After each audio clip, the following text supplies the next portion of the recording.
안녕하세요. 뜨는 아침 묵상 배용호 목사입니다. 오늘은 욥기서 23장 1절에서 3절 말씀입니다. 욥이 대답하여 이르되 오늘도 내게 반항하는 마음과 근심이 있나니 내가 받는 재앙이 탄식보다 무거움이라. 내가 어찌하면 하나님을 발견하고 그의 처소에 나아가랴. 아멘. 엘리바스의 질문에 대해서 욥의 대답이죠. 여러분, 이 욥의 친구들이 계속해서 욥에 대해서 공격을 하고 있다라는 것을 알 수가 있잖아요. 처음에는 당한 재난 고난에 대해서 위로하러 왔던 것 같은데 지금은 거의 욥을 악인이다, 너는 죄인이다, 넌 회개해야 돼, 회개하면 하나님이 용서할지도 몰라, 이렇게 계속해서 욥을 공격하고 있는 모습을 볼 수가 있어요. 저는 이 모습들을 보면서 이런 생각이 들더라고요. 야, 욥이 어떻게 이 상황을 버텨낼까?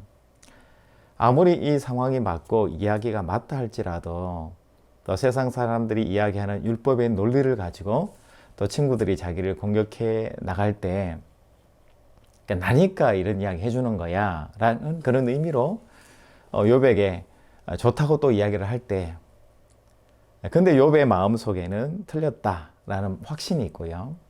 내가 정결하게 살았는데 꼭 이런 이야기를 들어야 되냐라는 그런 오해 섞인 이야기들을 많이 듣게 될 때 마음으로 참 실망하기도 하고 참 어렵겠다라는 생각이 들기도 해서 오늘은 욥이 참 측은하다라는 그런 생각이 드는 것 같아요. 여러분들은 이런 오해를 받아본 적은 없으신가요? 또 이런 오해를 받고 있을 때 나도 이것이 맞는지 틀리는지 모르는 신앙의 어떤 고난의 상황에서 정말 누군가의 명쾌한 대답, 하나님이 나의 꿈속에 나타나시든지 아니면 삶의 자리에서 나타나셔서 나에게 명확하게 알려주시면 좋겠다, 그런 아마 기도가 간절할 때가 아닌가라는 생각이 들어요. 여러분, 엘리바스도 비슷하게 이야기합니다. 인과응보에 대해서 이야기하잖아요. 그러면서 이 엘리바스는 욥의 죄가 어떤 것인지에 대해서 조목조목 보면 우리 22장에서 보면은 이야기를 해요. 22장 6절부터 9절 사이에 보면은 여러분 신명기 법전에 나오는 이야기들이 있잖아요. 너 과부를 돌보지 않았어. 형제 자매의 이익을 취했어. 너의 이익을 위해서 네가 함부로 재판을 했어. 너는 하나님 앞에 온전한 사람이 아니야. 이렇게 율법의 근거를 대면서 지금 나름 논리를 가지고 욥을 이야기를 하고 있는 거예요.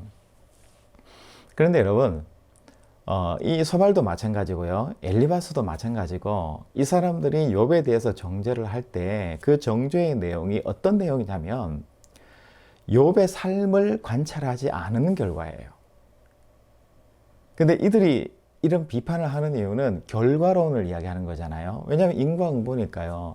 너가 그런 결과가 나왔고 너가 현재의 재물이나 인간의 관계, 모든 하나님과의 관계가 깨진 것을 보면 이런 결과가 나타난 것은 바로 원인이 있기 때문이야. 그 원인이라는 것은 뭐냐? 네가 과부를 돌보지 않았고 고아를 내친 것이고 가난하고 힘든 사람들을 돌봐주지 않았고 재판을 함부로 했고 율법에 나오는 말씀을 너가 안 지켰다라는 증거야. 너는 했다고 하는데, 너는 행위적으로 옳다라고 하는데 너의 행위는 절대로 하나님 보시기에 옳은 행위가 아니야. 너 결과를 봐. 이렇게 이야기하는 거예요. 그런데 여러분, 욥의 입장에서는 선하게 살았고 아이들의 죄가 있을까 봐 번제를 지나고 화목제를 지내는 그런 아버지의 모습이잖아요. 그러니까 하나님 앞에 철저한 예배를 드리고 신앙생활에 정결한 마음이 있잖아요. 또 여러분, 욥기서 1장 1절에 보면은 우스 땅에 욥이 있는데 그 욥의 이야기를 할 때 아주 하나님 앞에 정직하고 정결하고 온순하고 정말 세상에서 욥과 같은 사람을 본 적이 없다 하는 하나님의 판단과 결정이 있잖아요. 이것을 근거로 해서 봤을 때 친구들의 이야기는 결론만 가지고 이해하는 것이지 욥의 삶 전체를 가지고 보는 그런 관점에서의 이야기는 아닌 것 같다라는 것을 우리가 알 수가 있습니다.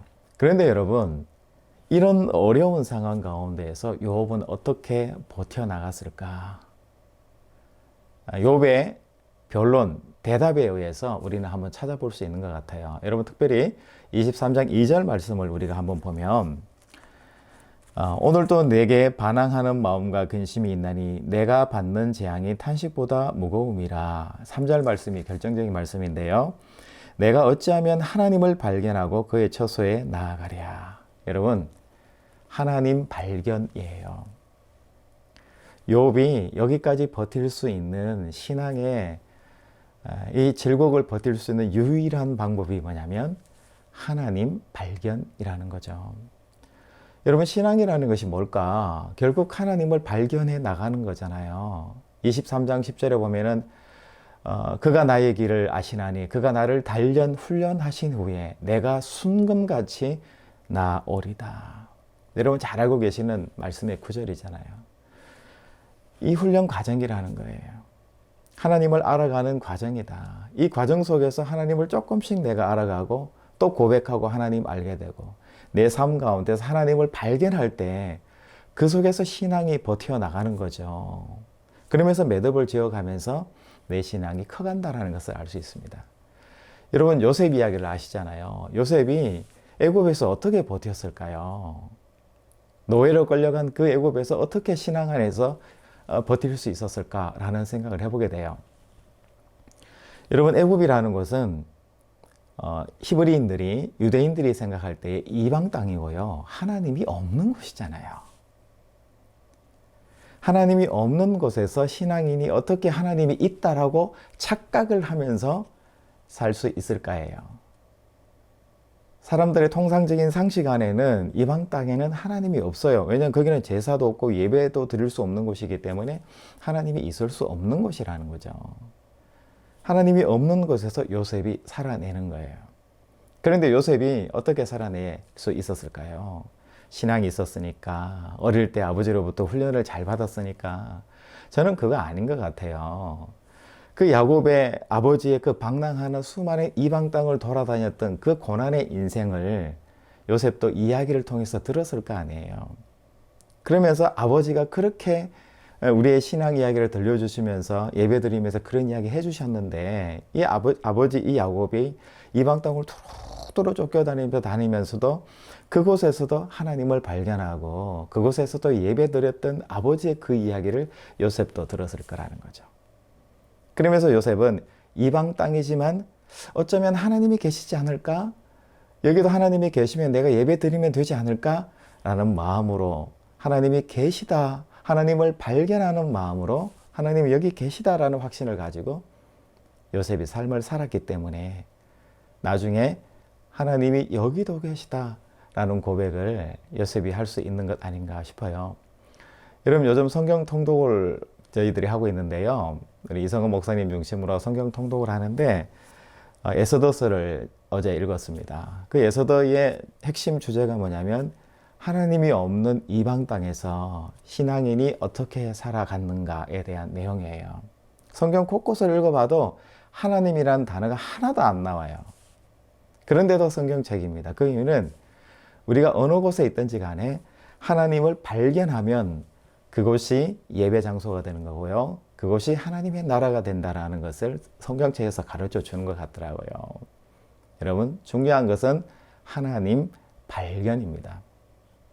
여러 가지 어려움과 고난과 환난, 여러분 어려운 상황을 겪게 될 때 우리 마음속에 이런 고백을 하잖아요. 하나님이 어디 계신가? 하나님 도대체 어디 계신 거야? 하나님이 있기나 한 거야? 정의롭지 못한 일을 볼 때 하나님 계시다면 어떻게 이런 일이 일어날 수가 있어? 이게 말이 돼? 라는 질문을 신앙인들은 얼마든지 하거든요. 그런데 욥은 오늘 보니까 하나님을 발견했다라는 고백을 통해서 이 어려운 고난의 순간들을 버텨나가고 있다는 것을 성경에서 우리가 발견합니다. 여러분 인생에서 어렵고 힘드실 때요, 그 삶의 자리에서 하나님을 발견하는 것, 하나님을 생각하고 묵상하는 것, 이것이 참 중요한 것 같아요. 저의 개인적인 이야기를 하면 저희들이 개척교회를 아내와 함께 지금 3년 가까이 지금 하고 있는데요. 어떻게 버티고 나갈까? 어떻게 목회해 나갈까라는 그런 이런 궁금증이 그래도 조금씩 있으실 것 같아요. 살아보니까요, 저도 이 욥의 고백이 이해가 되더라고요. 어떤 부분이냐면 어렵습니다. 광야 같고요, 내팽겨진 것 같고 어떨 때는 외롭습니다. 그런데 소소지만 성도님들이 있고 함께 기도하시는 분들이 있고 함께 중보해 주시는 분들이 있으니까 감사해요. 그런데 더 정말 결정적인 것은 뭐냐면 그런 것들을 통해서 제가 하나님을 하나하나 발견해 나가더라는 거예요. 아, 하나님은 이런 분이시구나. 여기에도 하나님이 함께 하셨고 하나님이 인도하시고 여기도 하나님이 계시네. 개척교회를 하는 제 마음에서는 하나님이 없는 이방 땅에 제가 목회하는 것 같아요. 하나님이 없는 곳에서 목회하는 느낌이에요. 그런데 하나님은 거기도 계시고 인도하시고 날마다 저를 살피시고 인도해 주시고 보호하시는 하나님이시더라고요. 여러분 삶의 자리도 하나님이 계세요. 어렵고 힘들 때 거기서 신앙인은 포기하는 존재가 아니고요, 하나님을 발견하는 존재더라고요. 욥도 이 비결을 통해서 그 숙제를 풀고 나가고 있고 어려움을 견뎌 나가고 있습니다. 여러분 오늘 하루도 굉장히 힘들고 어려운 순간들이에요. 삶이 다 힘든 것 같습니다. 여러분 괜찮습니다. 조금만 더 버텨 나가시면 되는데요. 이왕이면 여러분 신앙인은 하나님을 발견해 나가는 하루가 되면 좋겠다라는 마음이 있습니다. 여러분 삶 가운데에서 하나님 오늘 또 역사하고 계시고 인도하시는데요. 이것은 진리고 반드시 하나님은 여러분과 함께 하십니다. 함께 하시는 그 하나님을 발견하고 하나님과 함께 걸어가시는 또 위로받으시는 오늘 하루가 되시기를 주님의 이름으로 축복합니다. 여러분 내일 또 뵙겠습니다. 샬롬.